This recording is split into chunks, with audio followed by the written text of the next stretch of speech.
الرحمن الرحیم۔ محترم ڈاکٹر اسرار احمد رحمہ اللہ کے ساتھ جو میرا پہلا تعارف ہے میرے والد صاحب کے تھرو ہوا تھا۔ میرے والد صاحب مولانا محی الدین لکھوی رحمہ اللہ، ہم تحصیل دیپال پور کے ایک گاؤں میں رہتے تھے یہاں پاکستان شفٹ ہونے کے بعد۔ تو والد صاحب سے ملنے کے لیے ڈاکٹر اسرار احمد صاحب ہمارے گاؤں تشریف لائے تھے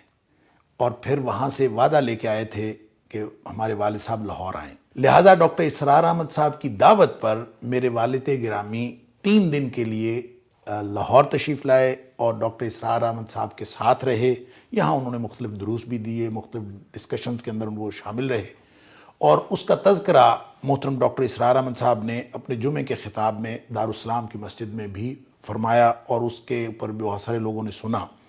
تو بڑے اچھے الفاظ سے ڈاکٹر اسرار صاحب نے میرے والد صاحب کا ذکر کیا، اور میرے والد صاحب نے جو ہمیں تعارف کروایا ڈاکٹر اسرار صاحب کا، ظاہر ہے اس وقت میڈیا اتنا تیز نہیں تھا اور ایک گاؤں میں رہنے والے شخص کو اتنا معلوم بھی نہیں تھا۔ بہرحال اس کے بعد پھر ڈاکٹر صاحب سے بہت زانو تلمذ طے کرنے کا موقع بھی ملا کہ مختلف ان کے دروس کے اندر ہم بنفس نفیس فزیکلی جا کے ہم نے خود دروس سنے، اور خاص طور پہ جو محاضرات ہوئے تھے جناح ہال کے اندر، تو ہم پوری بس یہاں پہ یونیورسٹی میں اس وقت میں اسٹوڈنٹ تھا، تو ہم پوری بس لے کے جایا کرتے تھے 5 دن شاید محاضرات تھے، اور 5 دن ہم نے وہ سارے محاضرات بھی اٹینڈ کیے تھے۔ تو یوں ڈاکٹر صاحب سے ایک تعلق خاطر پیدا ہوا، لیکن اصل بات جو ڈاکٹر صاحب کے محاضرات اور باقی لیکچرز تو اپنی جگہ، اور ان کی جو پولیٹیکل اپروچ تھی اور سماجی اعتبار سے، اور خاص طور پہ جو اینڈ آف ٹائمز جو کتاب الفتن کے حوالے سے ڈاکٹر صاحب کا ایک اپنا حالات کا تجزیہ تھا، اور جیو پولیٹیکل سچویشن کے اوپر بھی ان کی بڑی گہری نگاہ تھی۔ لیکن میرے خیال میں جو ان کی سب سے بڑی خدمت اور سب سے نمایاں خدمت ہے وہ قرآن کی خدمت ہے۔ قرآن فہمی کے لیے انہوں نے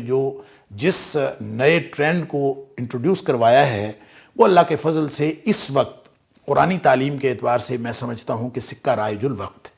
اور اس کا پورا کریڈٹ ایک صدقہ جاریہ کے طور پر میں سمجھتا ہوں کہ ڈاکٹر اسرار صاحب رحمہ اللہ کو جاتا ہے، کہ انہوں نے جو دورہ ترجمہ قرآن کے حوالے سے جس ایک منہج کا آغاز کیا۔ آج آپ رمضان میں دیکھتے ہیں کہ کم و بیش ہر مسجد کے اندر قرآن کا